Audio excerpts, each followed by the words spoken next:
പിതാവിൻ്റെയും പുത്രൻ്റെയും പരിശുദ്ധാത്മാവിൻ്റെയും നാമത്തിൽ ആമേൻ.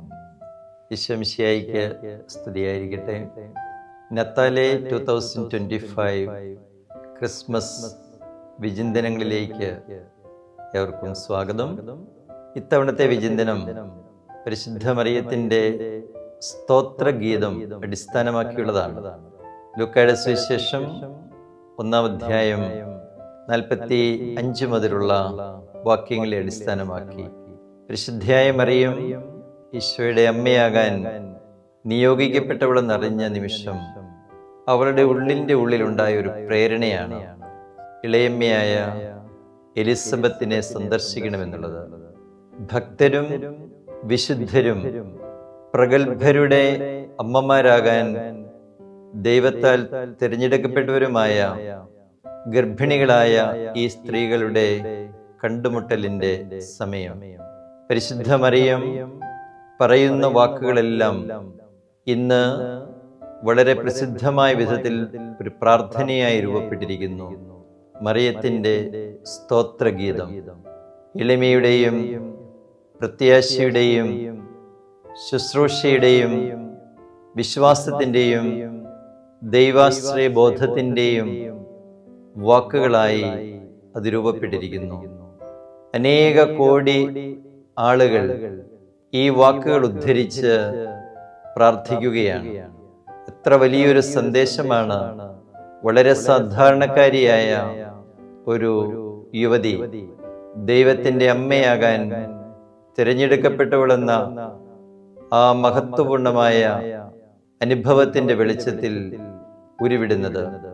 വലിയ വ്യക്തികളാകാൻ നിയോഗിക്കപ്പെടുമ്പോൾ നാം എളിമയുടെ ആൾരൂപങ്ങളായി തീരണം. നമുക്ക് ലഭിച്ചിട്ടുള്ളതെല്ലാം ദൈവത്തിൻ്റെ കൃപ കൊണ്ടാണെന്ന് ഓർക്കുവാൻ നമുക്ക് കഴിയണം. ദൈവദാനമായി ലഭിച്ച ഒന്നിനെക്കുറിച്ചും നാം അഹങ്കരിക്കരുത്. എളിമപ്പെടാനായിട്ട് കഴിയണം.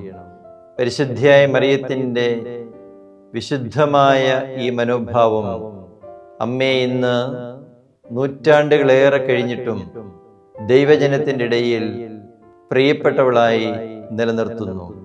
പരിശുദ്ധ അമ്മയുടെ മാധ്യസ്ഥം അപേക്ഷിച്ചുകൊണ്ട് എത്രയോ മനോഹരമായ പ്രാർത്ഥനകൾ അനുദിനം ദൈവജനം ഉരുവിടുന്നു. പരിശുദ്ധ അമ്മയുടെ പേരിലുള്ള എത്രയോ ദൈവാലയങ്ങൾ ഇന്ന് സ്ഥാപിക്കപ്പെടുന്നു. ദൈവോത്രന്റെ അമ്മയായ പരിശുദ്ധ മറിയത്തിന്റെ അധരങ്ങളിൽ നിന്ന് അടർന്നു വീണ ഈ വാക്കുകളെ കുറിച്ച് നമുക്കെപ്പോഴും ധ്യാനിക്കാനായിട്ട് കഴിയട്ടെ. അമ്മ സ്വീകരിച്ച എളിമയുടെയും ശുശ്രൂഷയുടേതുമായ മനോഭാവം നമ്മുടെ ജീവിതത്തിൽ എപ്പോഴും പുലർത്തുവാൻ നമുക്ക് കഴിയട്ടെ.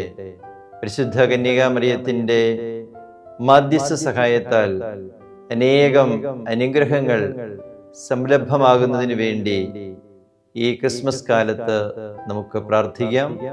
അമ്മയുടെ ഉദരത്തിൽ രൂപം കൊണ്ട് ലോകരക്ഷകനായ ഈശോ മിശിഹ നമ്മെ എല്ലാവരെയും സമൃദ്ധമായി അനുഗ്രഹിക്കട്ടെ. നമ്മുടെ കർത്താവ് ഈശോ മിശിഹയുടെ കൃപയും പിതാവായ ദൈവത്തിന്റെ സ്നേഹവും പരിശുദ്ധാത്മാവിന്റെ സഹവാസവും നിങ്ങളെല്ലാവരോടും കൂടി ഉണ്ടായിരിക്കട്ടെ, ഇപ്പോഴും എപ്പോഴും എന്നേക്കും. ആമേൻ.